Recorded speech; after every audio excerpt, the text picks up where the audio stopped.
Continuing to episode 5, there was a letter carrier who entered the guild. As usual, the atmosphere in the guild appeared lively. One of the letter recipients in the guild was the elf. She was sitting with Goblin Slayer and the others. The letter received by the elf was written on a leaf. Perhaps that was a tradition followed by the elves. The letter informed about a wedding. The others were certainly surprised by the news. They asked who the partner was. From the letter, the elf answered that it was her male cousin who would be the groom. The elf herself didn't expect it.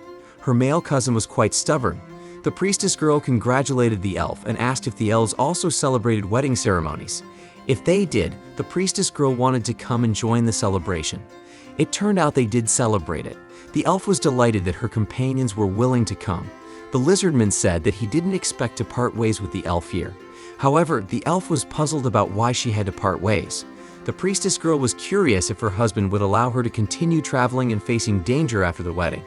The elf replied that her male cousin would definitely not allow it. In all innocence, the elf replied that her sister would be the one getting married. They all were confused because the elf was speaking ambiguously. Nevertheless, it seemed that the priestess girl still wanted to attend the wedding ceremony. She also persuaded Goblin Slayer, who was a bit hesitant, to come. As usual, Goblin Slayer was worried about the goblin mission in the guild. However, the priestess girl said she would ask the receptionist to assign the mission to another adventurer. After that, as discussed earlier, they asked the receptionist to assign the goblin extermination mission to other adventurers. They also informed her that they would be going briefly to attend the wedding ceremony. The receptionist was also happy to hear it. She became curious about the age of the elf's sister who was getting married. The elf herself didn't know the exact age. She tried to count on her fingers. After some counting, her sister's age was approximately 8,000 years. Hearing the elf talk about age made it sound absurd. And indeed, the elf mentioned that there's no point in comparing the ages of dragons, elephants, and mice. When she heard this, Goblin Slayer didn't know what the creature elephant was that the elf mentioned. He was quite surprised. The elf tried to explain that an elephant has legs like pillars, a tail like a rope, ears like fans, a body like a wall, and tusks like spears. An elephant is a large gray animal with a very long nose. Goblin Slayer still didn't understand, even though he had heard the elf's explanation. Returning to the initial discussion, they wanted to hand over the goblin mission to other adventurers because Goblin Slayer was going to the wedding ceremony. The receptionist could handle the mission assignment. Besides, she was confident that Goblin Slayer wouldn't rest if he wasn't forced like this. Suddenly, her colleague said that the receptionist was no different. It had been a long time since the receptionist took a day off. Her colleague suggested that the receptionist also join the wedding ceremony.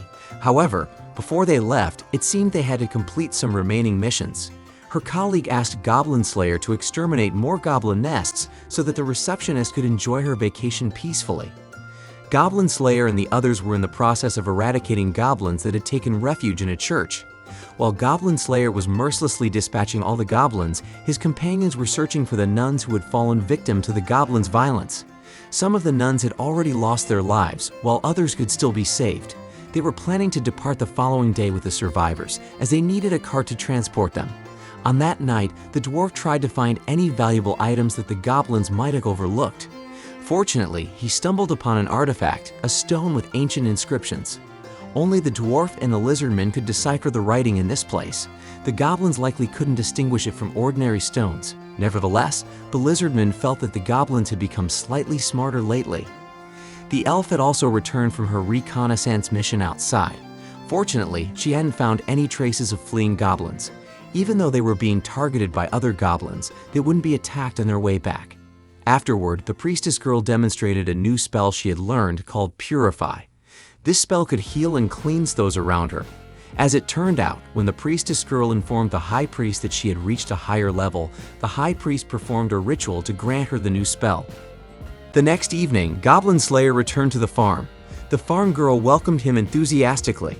Goblin Slayer informed her that he would be attending a wedding ceremony. It seemed that the elf had asked Goblin Slayer to invite the farm girl as well. Speaking of weddings, the farm girl became curious if Goblin Slayer had ever considered getting married.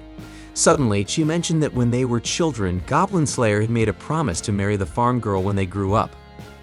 Goblin Slayer had absolutely no recollection of that promise. It turned out that the farm girl had just made it up. Goblin Slayer and the others finally embarked on a journey to visit the elf's hometown.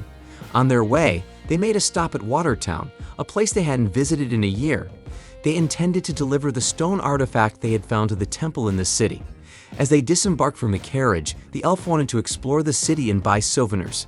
The farm girl also wished to join them as she rarely had the opportunity to visit such places. The receptionist girl would follow after handling administrative matters and stopping by the city's guild. They were looking to find clothing and accessories while also inviting the priestess girl. However, she hesitated to join them since she wasn't well versed in fashion. The lizard man and the dwarf also planned to explore the town after taking care of lodging in a boat.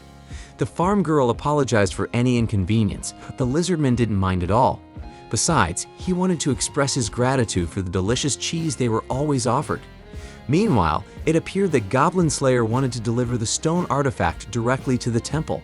He couldn't quite understand the appeal of souvenirs in the attire of the women. The lizardman suggested it might be better to transport the item after finishing all their business. However, as usual, Goblin Slayer assumed that goblins might be after the artifact in the box, so he wanted to send it off immediately. Upon entering the temple, Goblin Slayer was greeted by a nun. She expressed her gratitude for his past help to Sword Maiden. The good news was that Sword Maiden had been sleeping soundly for the past year. When Goblin Slayer approached the altar, Sword Maiden appeared overjoyed that he had come to visit. First and foremost, she wanted to thank him for aiding that girl. It seemed Goblin Slayer was slightly forgetful about the girl in question. It turned out she was referring to the adventurer who had accepted the mission to exterminate goblins in the Snowy Mountains.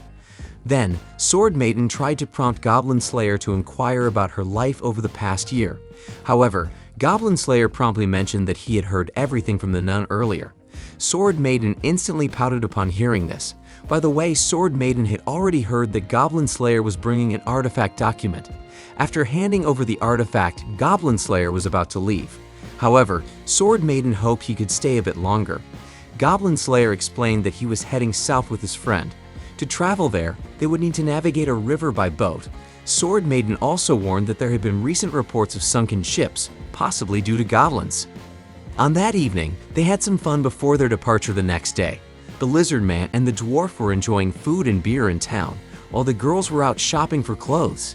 The following day, they set out to navigate the river. However, they didn't use a boat but rather a large raft. The girls were discussing their purchases from the previous day. The priestess girl had also bought something because she was told to, but she was still unsure whether to wear it. The dwarf, who had bought some bread, offered it to the others to fill their stomachs. The lizard man was in charge of rowing the raft. Meanwhile, Goblin Slayer seemed to be crafting some kind of spear. In this situation, Goblin Slayer chose to make this weapon because his arms couldn't shoot arrows underwater. Even if he used a stone thrower, the stone wouldn't be retrievable if it sank. The dwarf had also heard about the recent shipwreck stories. Shortly after that, they reached a reservoir that led to the elf's homeland. Goblin Slayer offered to take his turn rowing after they passed this reservoir. Afterward, they arrived at a river channel flanked by two tall cliffs. The river's current was also stronger than before. According to the elf, they would reach her hometown after passing through this channel. When seen up close, the view was indeed breathtaking. The receptionist girl had seen it in the guild's records, but she said the real thing was far more impressive. Suddenly, Goblin Slayer felt something strange. The lizardman felt the same way. Clearly, something was coming from above. It was a different story from the sea. In the river, there couldn't be a kraken. The others were also on guard for any possible scenarios. Goblin Slayer instructed the farm girl and receptionist girl to hide in sacks. The elf sensed that more and more of something was approaching. Then, many rocks tumbled down from the cliffs above.